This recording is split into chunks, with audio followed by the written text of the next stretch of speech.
But it's the same with ancestral healing.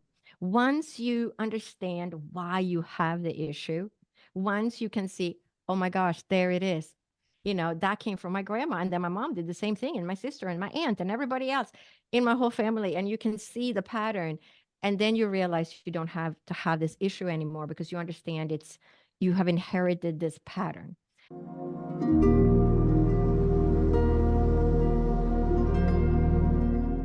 Today, I'd like to welcome back to the show Dr. Lotte Valentin. Hi, Dr. Lotte. How is today treating you? Oh, great. Thank you so much for having me back. Yes, I'm so excited. In the last episode, we discussed your near death experiences and how it changed the course of your life. And today, we're going to talk about ancestral healing. But before we go there, I'm curious if you would give us a little summary of what led you to ancestral healing. Yeah, it's kind of a fascinating story. It's not exactly the straightforward answer, but it's a really interesting path that took me to this. So it started back in, I think it was 2017 or 2018, and I stumbled upon Mark Willin's book, It Didn't Start With You. And I was fascinated. I read the book about how we can inherit trauma even on the DNA. So then I tried to go to he is very famous, this man. I mean, he's been working with ancestral healing for, I don't know, 30 years probably, or maybe longer. And I tried to attend one of his conferences. Well, every time the conference was held in San Francisco, and I was in my residency, so every time that conference was held, or that training was held, I was alone in the clinic, and we were 5 doctors in that clinic, and they were like, "Okay, well, we're all going to be on vacation, or we're going to this conference, and you're in charge." And so I never could attend this training, and this happened like 2 or 3 times, and then during the pandemic in 2020, this class was offered online for the first time. And I signed up for this class, and there were 200 counselors and physicians from around the world. But in the meantime, between 2017, 2018, and 2020, I did my residency. I started working as a physician, but I was also studying mediumship, which all came from my near-death experiences. And so I was studying mediumship at Arthur Findlay College, and I started doing mediumship readings for people. So, and this is what brought me back into the ancestral part. And I was doing a mediumship reading with somebody, and I said, "Oh, no, I have your grandmother with me, and your grandmother had a really hard life, and she was, physically, verbally abused by your grandfather. Is that correct?" And they said yes. And I said, "Your mother, I can see your mother. There were 3 kids. Your mother was one of them, but then your mom married your father, and he was just like your grandfather. He was also abusive, and he abused your mom, and he also abused you. Is that correct?" And the client says yes. And then I had like about 4 of these readings, literally in within a span of like a week. I did this reading, and every time it was the same pattern that kept coming back with the grandmother, and then the mother, and then the client. And I said, "Wow, what is this? Like, why?" I mean, it's very unusual because every reading is so different in mediumship. But here I was having these 4 readings in a row. So I said, "All right." And then at the same time, there was this trauma summit. And guess who was talking? Mark Willin. And he said, "Oh, I'm going to be having this class soon." And he was like, the timing was just perfect. So I said, "All right, there it is. This is something about the ancestral." And I had been drawn to it. Now it's going to be offered online. And it was almost like the spirit world was saying, over here, go over here.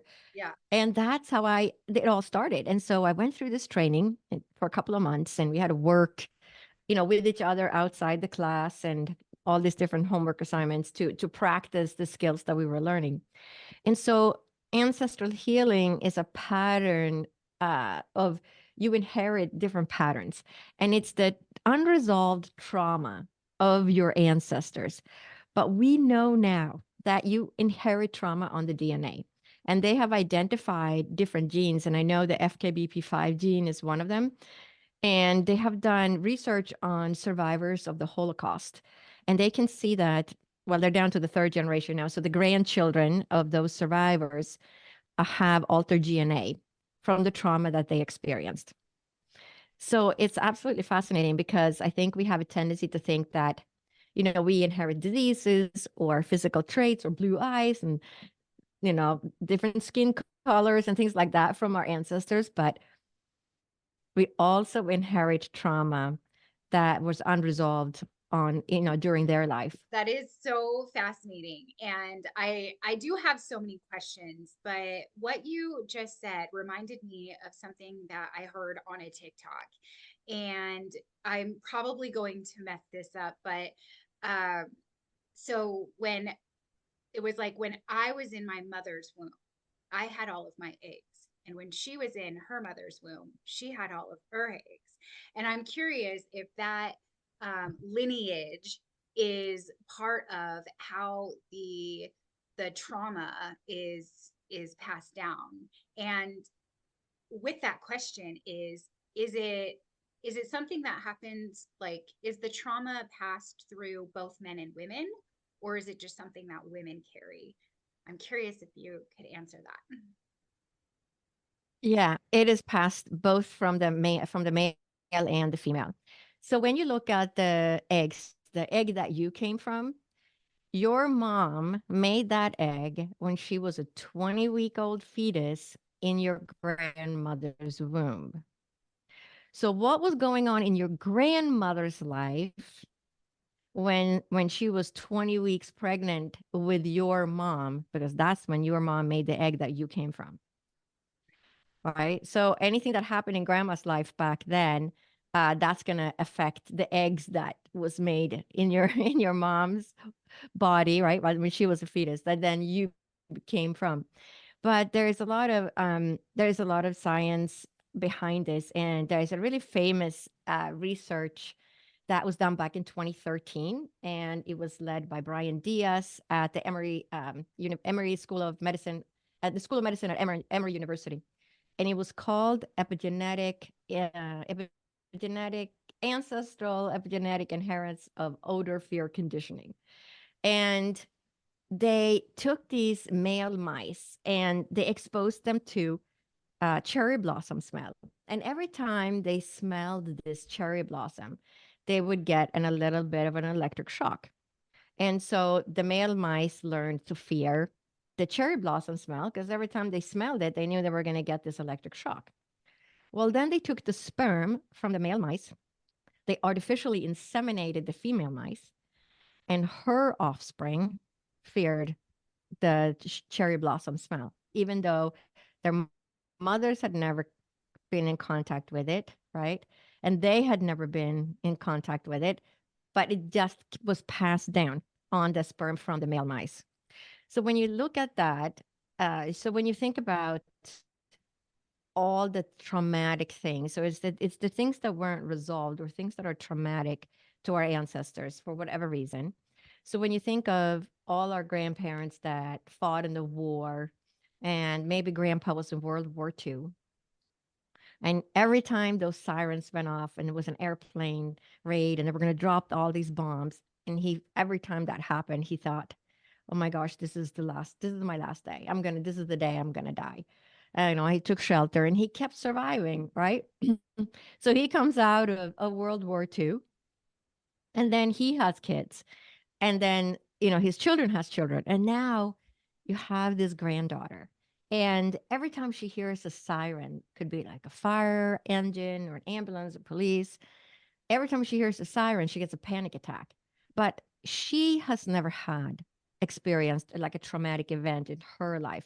Now if she had been in a car accident when she was 7 years old and it was traumatic, and her mom got injured or maybe somebody died and there was lots of sirens and lots of noise, right?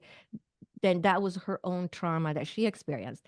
But when you have issues and you say, why is it that I'm getting panic attacks when I hear a siren? I never had a traumatic experience myself.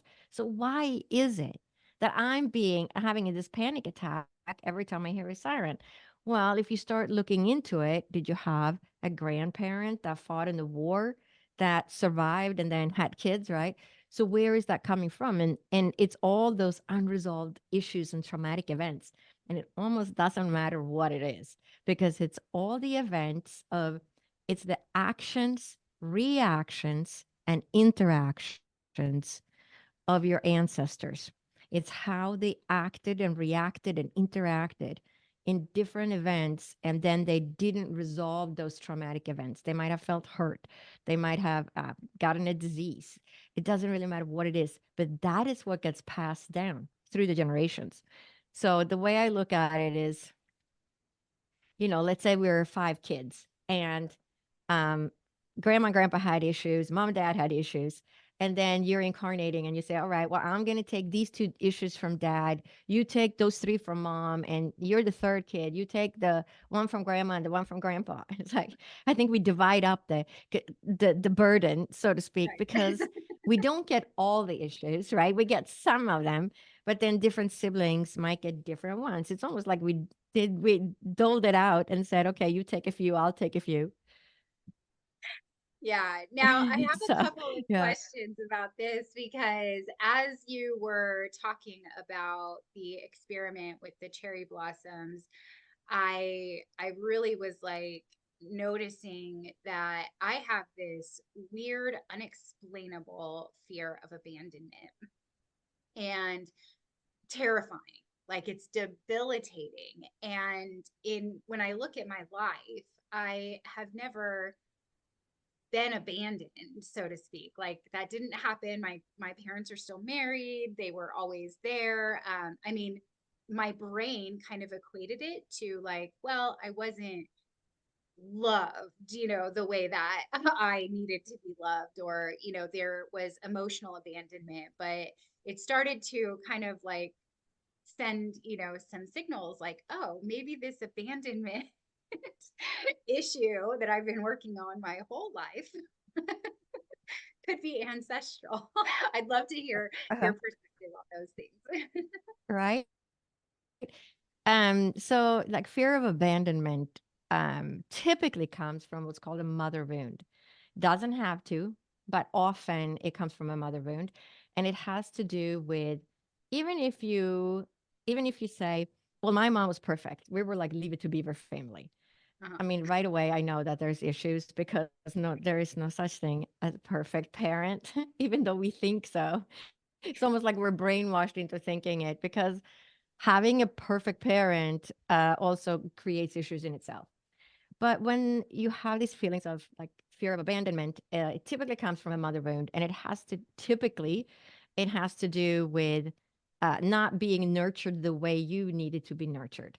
It could be you were in ICU as an infant and you were separated from your mom. Your mom had to go back to work when you were an infant. You had a difficult birth. Your umbilical cord was wrapped around your neck. There is so many different things that can create what's called a mother wound.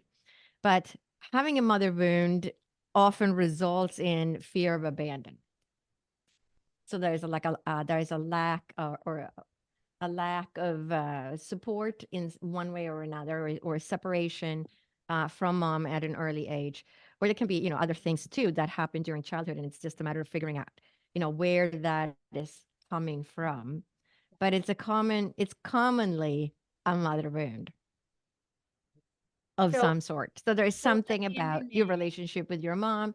got it. She might feel like she was the perfect mom, and she did the best she could, but it wasn't exactly what you needed, right? So she did the best she could, trying to understand you and who you are based on her own life experiences. But if you were very different from your mom, or she didn't have the nurturing herself, then it's going to be difficult for her to turn that around and then nurture you, right? Because it doesn't she if she wasn't nurtured herself, then who was her role model to show how to nurture a child? So there's so many different areas that it can come from, but that's definitely a common one when you have fear of abandonment. Yeah. And that makes a lot of sense with all the healing and Right. searching researching that I've done. And so I'm curious if there are, like you had mentioned, panic attacks when you hear sirens, or like fireworks if your grandparents were in a war. I'm curious if there are common traumas that are specifically related to the ancestors. Right. Yeah. I mean, there's certain things you see more of, but I would say almost all our issues they either come from our own experiences or they come from the ancestors, right? It's going to be one or the other. Because if you didn't have an experience that caused this issue for you, like you fought in the war yourself and now you have PTSD, well, you fought in the war. So, of course, you're going to have these issues. But if you didn't fight in the war and you have all these issues, well, where are they coming from? Right. But so the way we inherit the different things, it could be anything, right? So you might have a fear of stepping into your own power. Like you might say, why is it that everybody else gets promoted at work? I've had that many times. Other people get promoted. I'm much more. I've been there longer. I have a higher degree and I'm more capable than the other person, but I get passed up all the time. What is this, right? So that can be like a pattern that you inherited from your ancestors. So everything that you experience, even OCD, anxiety, physical disease, divorce, separation. Um, you know, I worked with a client who said, I think it was 4 or 5 women in the ancestral lineage, grandma, great grandma, grandma, mom, and the client and the daughter of the client, all left by their husband either through death or divorce.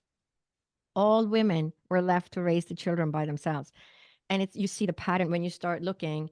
It's like one after another, and it's some trauma that just gets passed down. And so people get sick at the same age. Mom got sick when she was 40. And then the client the client turns 40, and I've had clients that get the exact same disease as mom at the exact same age, or they'll get something else, but the experience of having that disease creates the same emotional distress that mom had with her disease. And it's typically at almost the exact same age or the same age. It's very similar age. It could also be, mom got sick when I was 12, and now I got sick when my daughter is 12. So you see that there is like we call it the ancestral clock that's ticking in the background, and things happen at specific times in your life. So I mean, it's like we're living our movie script sometimes, because it's just, okay, we have these five options. If you don't resolve this, we're going to go down path A. Oh, you resolved that issue, great, now we can take path B. I mean, it just seems so incredible sometimes, because it just seems like this clock is just ticking in the background. And it's almost like, okay, well, we gave you this window to fix this problem, but you didn't. So now you have to go down the same path. But if you fix the problem, they're like, okay, she fixed the problem. So now we're going to go, you can go down this path now and you get to fix something else. Right. But it's almost like that in your life, because life is just a series of hurdles. Right. There is no such thing as a life without overcoming many hurdles. It's just a row of hurdle jumping through your whole life.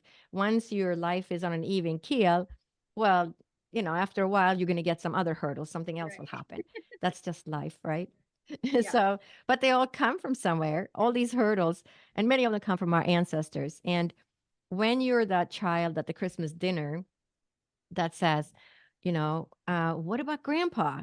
And then your mom turns to you and says, shh, we don't talk about grandpa. You know that something went down, right, with grandpa, and they're not going to share it. They don't want you to know, because it's shame in the family, or we just have blocked whatever happened to this person. But that's also what gets passed down. So now somebody is carrying that trauma. It's one of those children or grandchildren is most likely tied into whatever he did wrong, and it's going to then keep going with that pattern, or experience the similar things, or it's all tied into whatever that person did wrong. That, or that he might not have done something wrong, but it was a traumatic event of some sort. That was passed down. Now, I'm really curious about, you mentioned if you're, the kid and you ask about grandpa and it's like, shh, don't talk about that. I know that there are a lot of families out there that don't talk, or a lot of people that don't have a lot of history to their grandparents or even their parents or those who came before, because a lot of generations up until now have, shushed everything down. So how would how would it be identified that this issue or this thing that continues to present or is coming up now, how would someone understand or know or identify that it was an ancestral trauma that was passed down to them? Right. It's a good question. So somebody knows in the family what happened. And I would say typically the person who shows up for ancestral healing is able to identify where it's coming from. They know very little about this person, but they know just the right amount in order to resolve the issue. Because when you're talking with the clients, when I'm talking with the clients, I'll say, okay, um, the birth order of the person also plays a role. So if you have siblings, are you the oldest child? Are you the middle child? Are you the youngest child? Right? If you're three siblings, are you the only girl in the family? For example, when you were little, did you have two brothers or you had no siblings? So the pattern of the number of kids in the family that you come from also plays a role, because the patterns or the things that you inherit tend to come or be passed down in a specific way based on birth order. So if you're the oldest girl or the only girl in the family, then it's maybe more likely that you're taking things from mom. Doesn't have to be that way, but it often is that way. And the same thing with the firstborn boy or the only boy. You're going to take, chances are you're going to take a lot of things from dad. Now, if your child, number four, number five, the older siblings may already have taken all the issues from mom and dad. So you might go up the line and say, okay, I'm going to take grandma and grandpa's issues or Uncle Bob's issues or great grandma's issues. And so the more kids there are, it sort of spreads out. So there is no end to what it is that you could inherit. And so sometimes family systems are very complicated. So you might have, a mom and a dad, and that they got divorced, and now you have a stepdad, and then they got divorced, and now you have a second stepdad. And so you get entangled with all these different people in your life, because it doesn't have to be just your biological parent. It could also be your step parents. And sometimes the parents separate when you're just one, a baby. Let's say you're not even one yet. Your mom gave birth and she said, oh, and then we divorced. You were just 6 months old. But you may still have taken that, right? Because it comes on the DNA, it comes through the energetic grid. You're the only child from those two parents. And so chances are now you have a little bit of both of their trauma on your plate, because you were the only child from those biological parents. And then you also tuned into your stepmom or your stepdad or whatever it was, and you took some of their stuff too.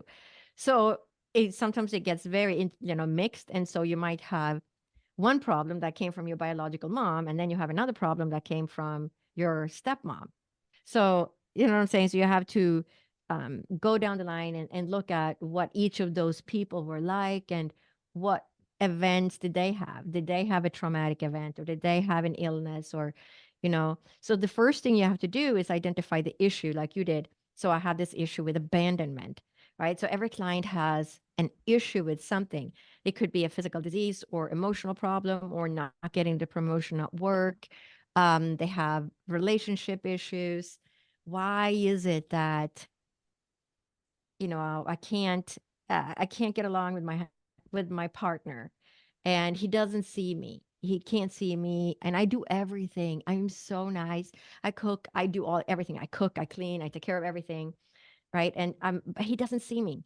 Well, what was that relationship like with a mother? Because now this goes back to a mother wound, because you were raised, you had to take care, either you had to take care of your mother because you saw your mother as fragile, and you kind of hid things from mom, and you kind of did everything for her, you took care of her. Or maybe your mom was a people pleaser, and now you do the same thing. You repeat that pattern on mom. I'm going to be a people pleaser too, right? And so become the people pleaser. You do everything. You don't expect anything in return, and you're just doing everything for everybody else all the time. But you take that pattern, that relationship that you had with your mother, and you transpose that on to your partner. And so it's always the people pleaser that has a harder time to receive. And so it becomes a very unbalanced pattern in the relationship, because the people pleaser is so eager to please, because that is how they experienced love from their mother, was by doing everything mom told them to do, being the pleasing the mother in every single way. And now they grow up and they become the people pleaser themselves.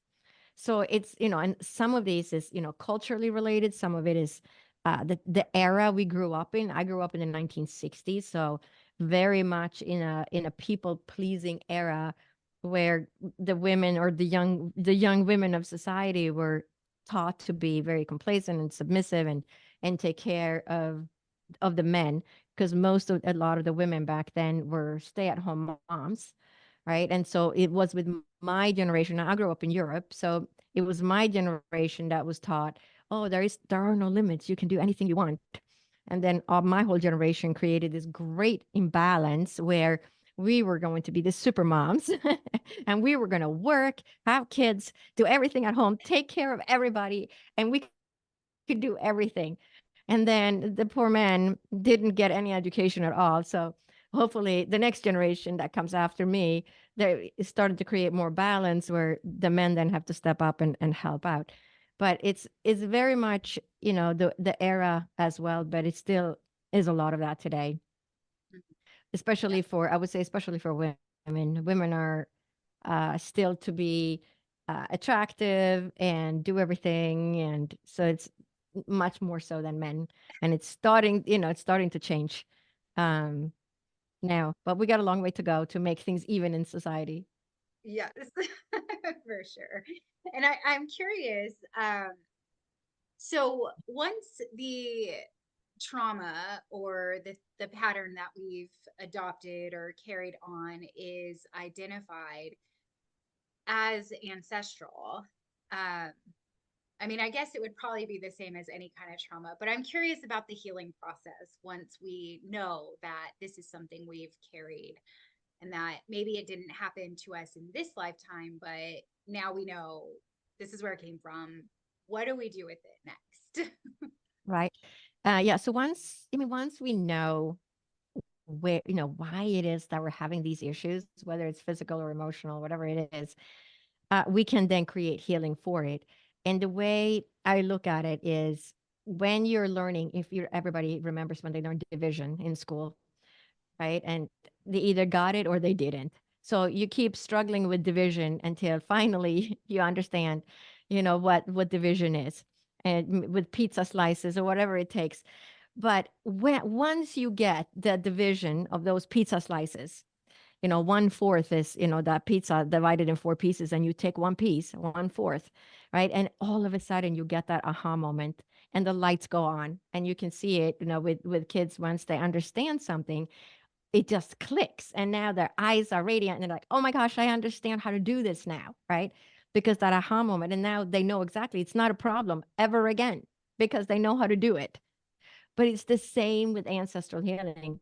Once you understand why you have the issue, once you can see, oh my gosh, there it is.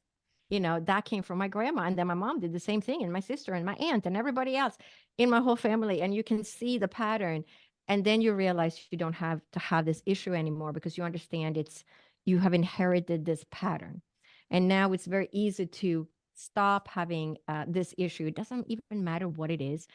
People with anxiety, depression, OCD, once they see it, it just goes away. I mean, I've had clients tell me, I've had depression for 40 years, and I woke up this morning after we had our session yesterday, and it's gone.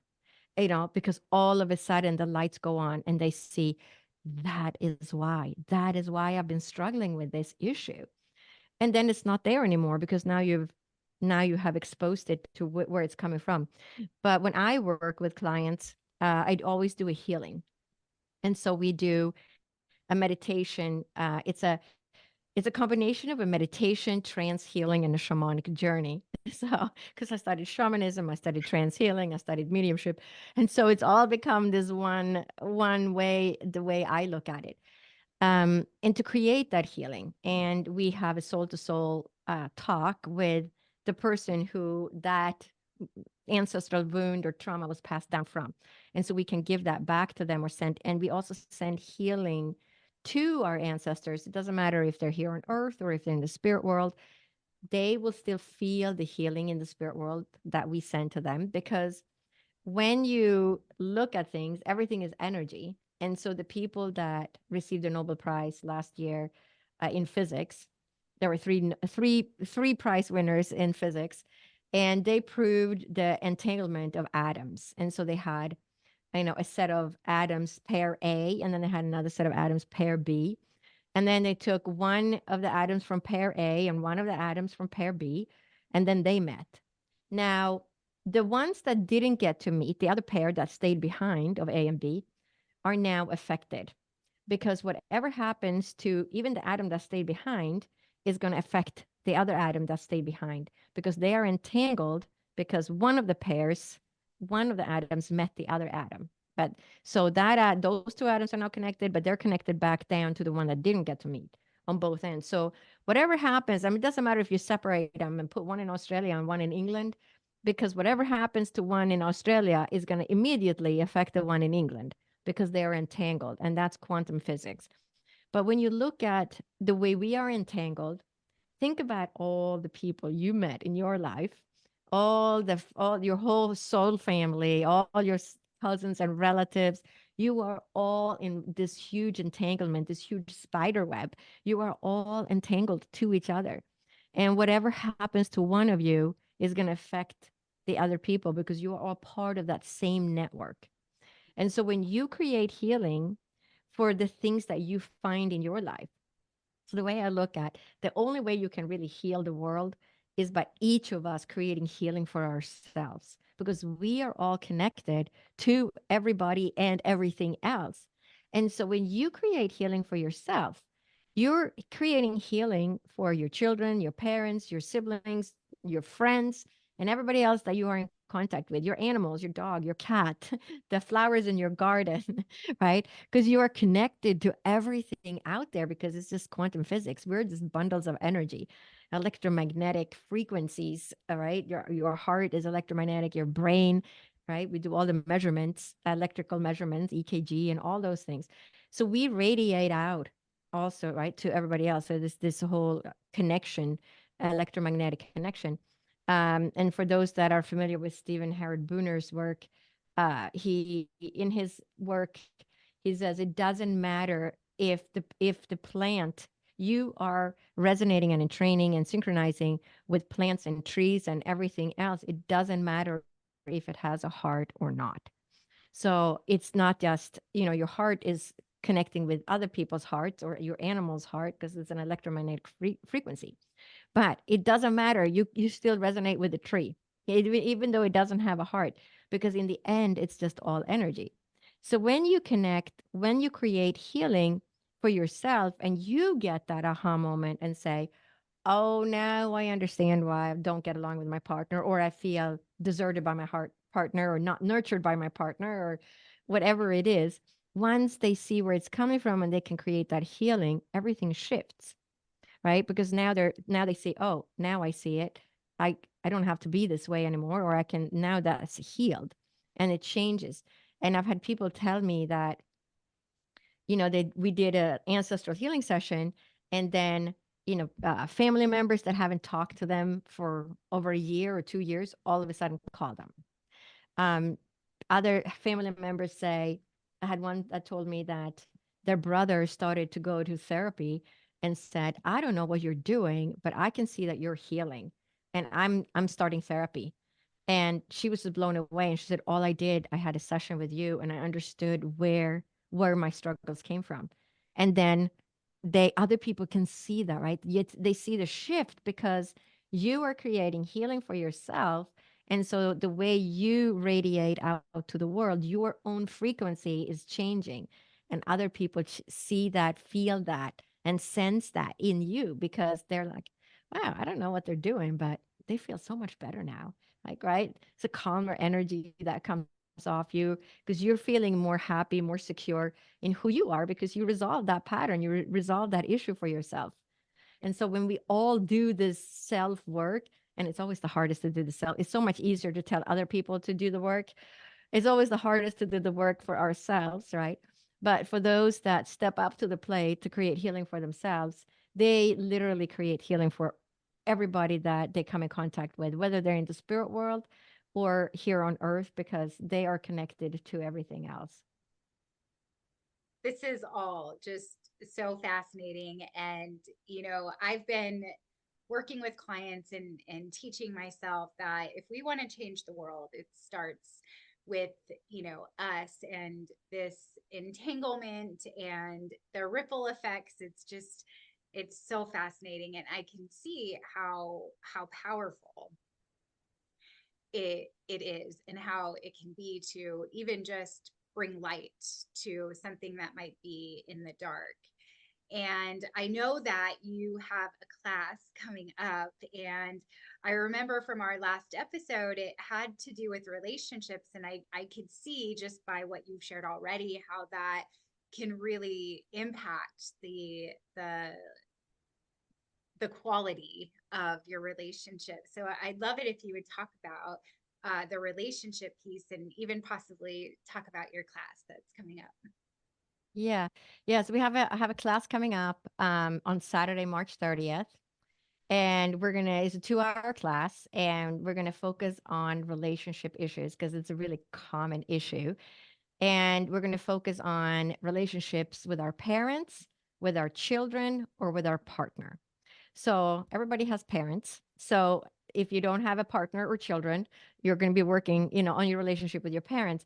But it's creating those aha moments of realization. Why is it that, I never get along with my dad? Or why is it that my dad can't see me? And whatever the issue is, or um, all the different things that happen in a relationship. Getting along, and it can be, entangled. You might have a partner and children and parents, but and so we're going to look at all of them during the class, but focus on one issue at a time. So let's say you have a child, and the child is just not listening to you and just ignoring you, and which all teenagers do. But A 9 there year might be more. It might be difficult to even get around the issue. So then you look at that. Where's that coming from? And looking at your own issues of growing up. What was it like for you? What was it like for your parents? What was it like for your partner, your children? And see where those and learn where those issues are coming from. Because once you can get an idea of why it is you're struggling with one of those relationships, whatever the issue is, then you can create healing for it. It's just a matter of getting that aha moment to say, okay, I see it. Now I can heal it. I don't have to do this anymore because now I can see where it's coming from. So it's a really fascinating process, and it's so amazing because so much healing comes out of these classes and sessions as well.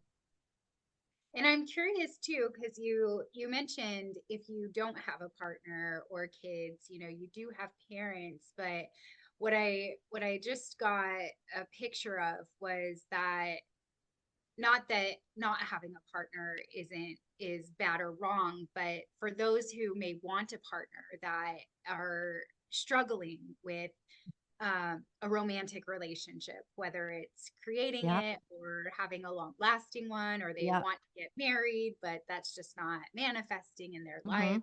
I imagine this would be really eye opening Yes, for because that that's kind of coming from pattern somewhere too. too, right?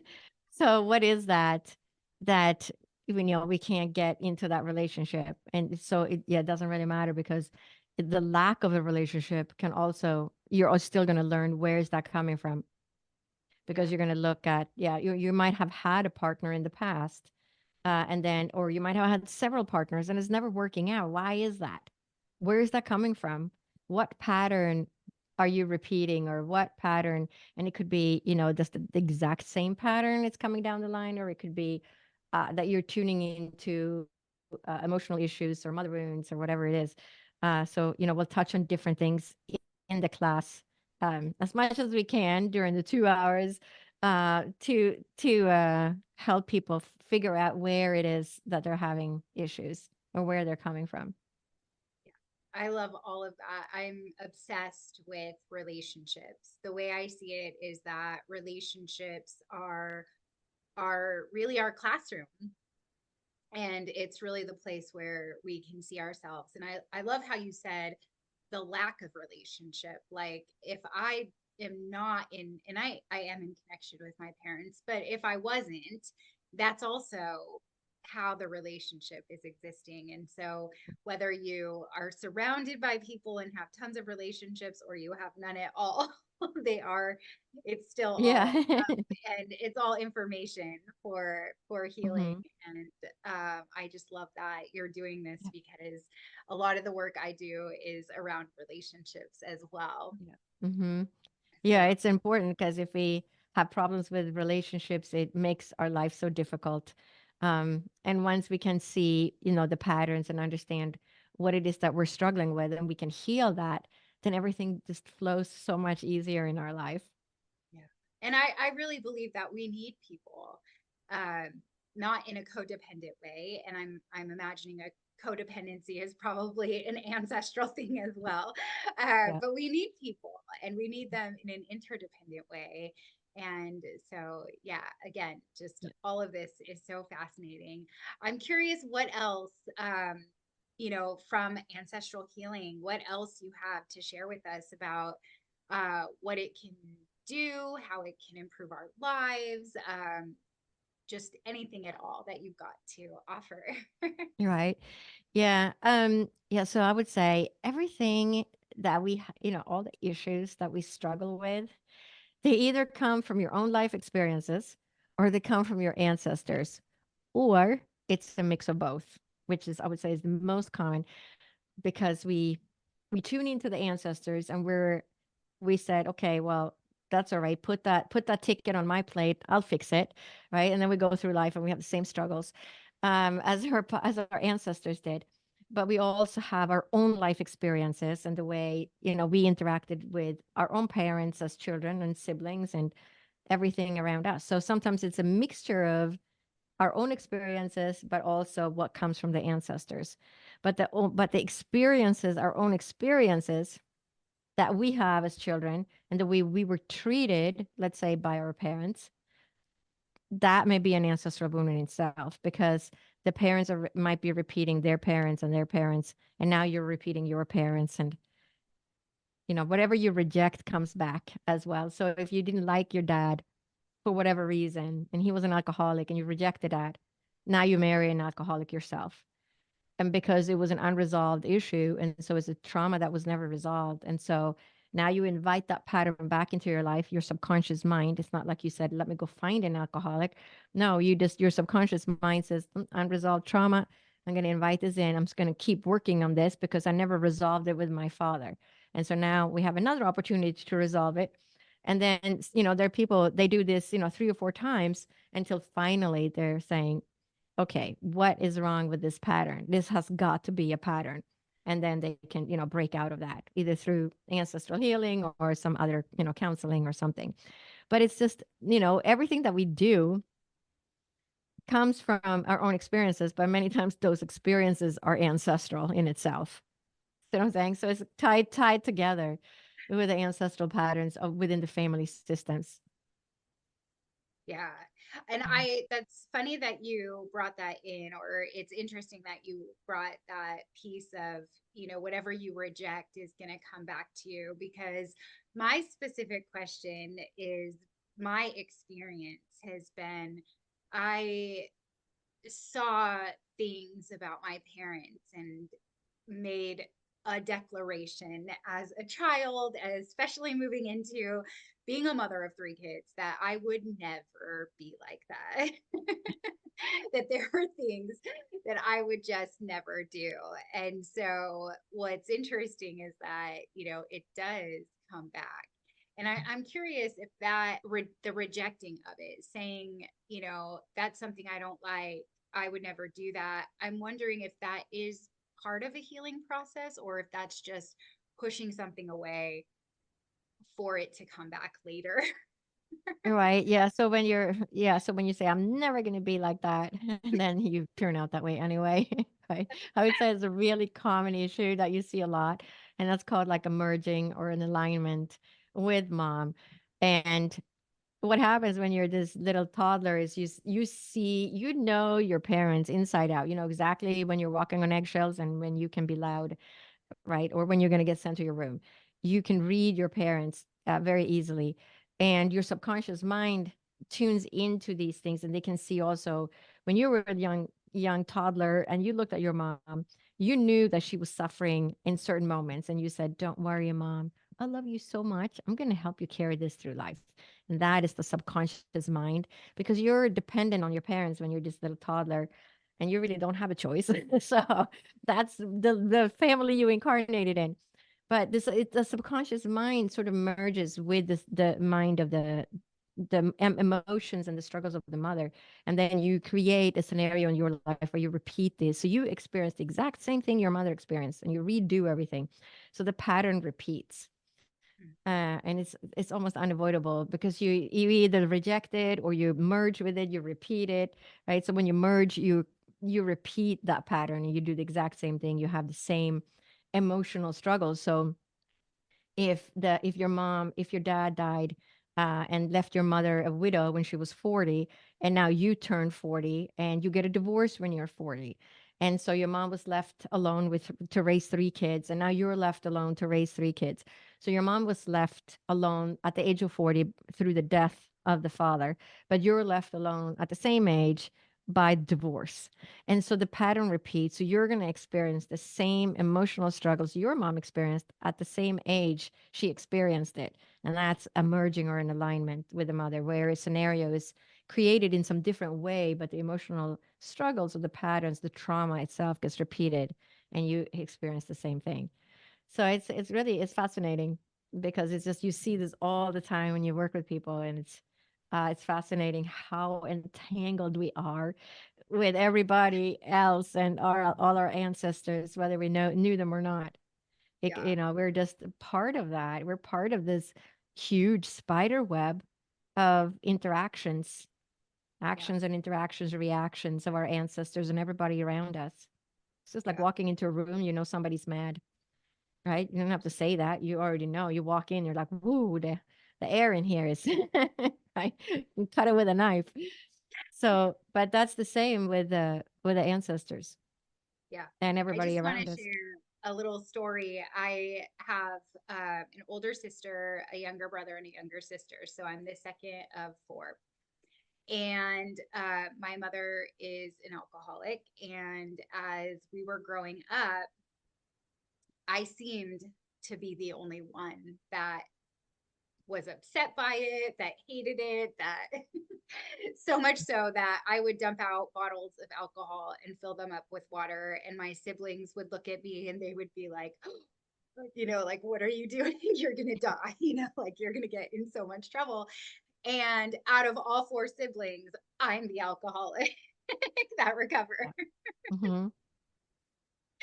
And Yeah. it also presented with, she would smoke cigarettes. And I remember very distinctly being probably about 8 years old, sitting in the back patio, looking at her saying, I will never smoke a cigarette because if I do, I will never be able to stop because I witnessed her not be able to quit. And sure enough, quitting smoking was probably the hardest thing that I Yeah. ever did. So yes, everything you're saying, I totally relate to. And I'm curious if there's anyone else that is listening to this who may want to join Lottie's class.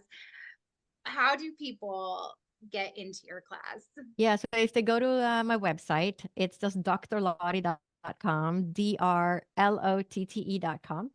And there's a pop up that comes up. that, you can just click on that, or you click on the button all the way to the right. I think it says resources, and then there's a menu that opens up and it says, events and upcoming classes or something. You click on that and it will take you to the class and you can sign up that way. And also you sign, if you sign up for the newsletter too, you'll also get notified with different classes and things coming. Awesome. And this class is when? March 30th? Saturday, March 30th. Yep. Okay, perfect. I'll make sure to put all the information in the description of this show so that anyone who's sitting here having the experience I'm having, where it's like, oh my gosh, that applies to this, and that applies to that, and that applies to this, you'll be able to find that information Yeah. and sign up for her class. So I know we've been talking for a bit. I'm curious if there's anything else that you want to add before we close today's episode. Yeah, for all the people that, that go through and do healing for yourself, whether it's through ancestral healing or other means, give yourself a pat on the back, because you guys are all just amazing people, because you're creating healing, not just for yourself, but for everybody around you, your partners, your friends, your children, and everybody else, because your frequency changes when you create healing for yourself. Yeah, that idea of entanglement, and just like we can feel when we walk into a room, if someone's mad, we can feel it. We can also feel someone who's radiating from a place of love and peace. Yeah, absolutely. Well, this has been so much fun. I'm so glad that we got to have this conversation today. Since our last episode, I've been dying to talk to you about ancestral healing. And so thank you again for Yeah. coming back to my show and sharing with us what ancestral healing is and how it can really positively improve your experience here in this reality. It's been such an honor. Thank you so much. Well, thank you so much for having me. My pleasure. I would like to personally thank you for tuning in to this episode. If you haven't already, please be sure to like this episode, subscribe to my channel, and turn on notifications so that you never miss a beat.